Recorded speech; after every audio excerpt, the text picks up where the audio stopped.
High and again back to my mini blog. তো এবার তো আমাদের ফোটা নেই, তাও মামাবাড়ি যাবো না, এটা তো হতেই পারে না।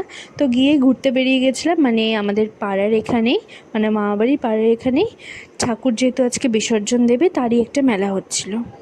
তো গিয়ে যেতে না যেতে এদিক ওদিক একটু দেখাদেখি করে কিছু খেয়ে চলে এসেছিলাম। তো এটা ছিল পরের দিন সকালবেলা উঠে একটু হাঁটাহাঁটি করছিলাম, দেন দেখি এখানে মাসি একটা বড় মাছ ধরে ফেলেছে বড়শি দিয়ে।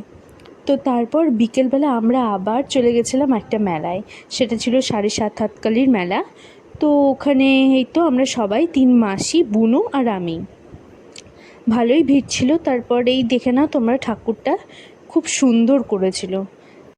তারপরে এদিক ওদিক একটু ঘুরছিলাম, জানোই তো মেয়ে মানুষেরা গেছে আর এদিক ওদিক ঘুরবে না, তা তো হতে পারে না। মারাও অনেক জিনিস নিয়েছে আর আমরা তো এই ক্যাচার টাচার দেখছিলাম, ওখান থেকে 2টো ক্যাচার নিয়েছি আর এই ইয়াররিংসগুলোও দেখছিলাম, ভালোই ছিল। তারপর কিছু খেয়ে, যেমন আইসক্রিম, মোগলাই আর ফুচকা খেয়ে চলে আসছিলাম বাড়ি। তো আজ এই পর্যন্তই, ওকে বাই।